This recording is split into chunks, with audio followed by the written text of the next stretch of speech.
शुभ रात्रि मेरे प्यारे बच्चे। आज तो मैं तुमसे बहुत बहुत बहुत ही अधिक खुश हूँ मेरे बच्चे। बहुत प्रसन्न हूँ, बहुत आशीर्वाद दे रहा हूँ तुम्हें। मैं जानता हूँ कि तुम आज दोपहर की आरती के लिए तैयार हुए और दोपहर की आरती तुम मंदिर में लेना चाहते थे, लेकिन उसी समय जब किसी ज़रूरतमंद का फ़ोन, बहुत दुखी व्यक्ति का फ़ोन तुम्हारे पास आ गया और तुम उसे सुनने लगे, तो तुमने पूरा 1.5-2 घंटा जो मेरी आरती में लगना था वो उसके दुख दर्द को सुनने में लगाया, उसको सांत्वना दी, उसके मन को शांत किया मेरे प्यारे बच्चे। और जब तुमने घड़ी को देखा तो तुम्हें बहुत दुख हुआ और तुम बहुत अफ़सोस करते रहे कि बाबा मैं तुम्हारी आरती में नहीं आ पाई, बाबा मैं तुम्हारी आरती में नहीं आ पाई। तुम बहुत दुखी हो रहे हो, मैं जानता हूँ। लेकिन मेरे प्यारे बच्चे, मैं ये कह रहा हूँ दुखी होने की बिल्कुल ज़रूरत नहीं। मेरी पूजा का मतलब घंटी बजाकर आरती करना नहीं होता। यदि तुम आरती में नहीं जा पाई तो क्या हुआ? क्यों परेशान हो? क्यों दुखी हो? क्यों अफ़सोस कर रहे हो? ये सोचो कि तुमने कितना नेक काम किया और जिसके दुख दर्द को तुमने इतनी देर सुना, उसको सांत्वना दी, उसके आंसू पोंछने का काम किया, उसे तसल्ली दी। यही तो सबसे बड़ी पूजा है मेरे प्यारे बच्चे। यही मैं चाहता हूँ कि मेरे बच्चों के अंदर ये भाव आए कि किसी ज़रूरतमंद को कैसे मदद करनी है। ज़रूरतमंद की मदद करने से मेरा मतलब ये नहीं होता मेरे प्यारे बच्चे कि तुम पैसे से किसी की मदद करो। मदद तो किसी भी प्रकार से हो सकती है। कोई रो रहा है, उसके आंसू पोंछ दिए, ये मदद हो गई। कोई दुखी है, उसका दुख को सुन लिया, सांत्वना दे दी, उसके मन को शांत कर दिया, ये भी एक दान है।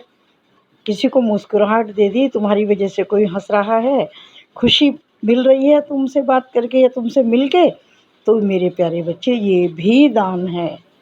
तो मैंने कहा था कि आज का दिन तुम्हारे लिए बहुत ही शुभ होगा, बहुत अच्छा होगा।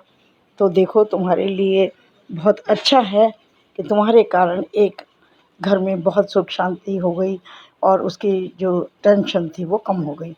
आज के समय में मेरे प्यारे बच्चे, किसी के तनाव को कम करना कितनी बड़ी बात है और बहुत ही अच्छी बात है। और मैं खुश होता हूँ कि तुम इस बात को बहुत अच्छी तरह समझते हो, है ना? चलो, दोपहर की आरती में नहीं आ पाई, कोई बात नहीं। शाम की आरती में तुम्हें नींद आ गई, फिर तुम्हारी परीक्षा हुई। लेकिन जैसे ही तुम्हारी आँख खुली, तुमने कितनी दौड़ भाग करके मुझसे मदद मांगी कि मैं कैसे भी पहुंच जाऊं, मुझे रिक्शा अच्छा मिल जाए, मंदिर तक मिल जाए। तुम बोलते जा रहे थे, भागते जा रहे थे, लेकिन मैं तो तुम्हारे साथ ही था और तुम्हें वो सहायता सारी मिली, है ना?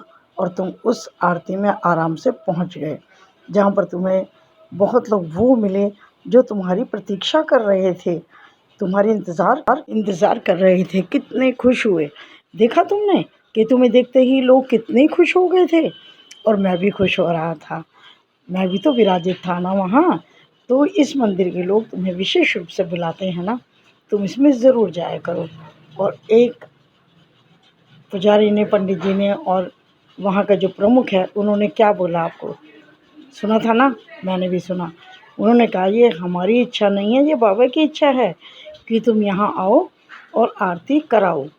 तो ये बिल्कुल ठीक बात है, तुम इस मंदिर में ज़रूर जाया करो और उन सब की बातें सुना करो जो तुम्हें अपने दिल की बातें सुनाना चाहते हैं। और देखो ना, कितनी सम्मानित और प्यार भरी नज़र से वो तुम्हें देखते हैं, है ना? तो आज मैं देख रहा था कि तुमने मेरी मूर्ति के सामने भी हाथ जोड़ करके बहुत ही विनम्रता से उन सब की मर्ज़ी को सुना, उन सब की बात को माना। ये अच्छी बात है। आप परेशान बिल्कुल मत हो, मंदिर नहीं जा पाए, आरती में नहीं जा पाए, ये अब चिंता छोड़ दो बिल्कुल और बहुत आराम से अब सोने की तैयारी करो। मैं तुम्हारे साथ हूँ, मेरा बहुत आशीर्वाद है बच्चे तुम्हारे साथ। और तुम्हारी शिरडी आने की व्यवस्था भी हो गई है और वही साथी जिनके साथ तुम जाना चाहते हो, उन सब की भी जाने की तैयारी हो गई है। और तुम्हें हर बार शिरडी से आशीर्वाद तो मिलता ही है ना? उपहार भी मिलता है, वो भी मिलेगा।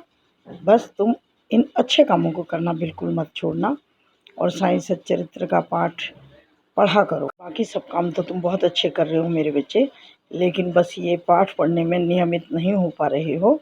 अपने मन को दृढ़ करो, मजबूत करो और सोना मत। सोना मत।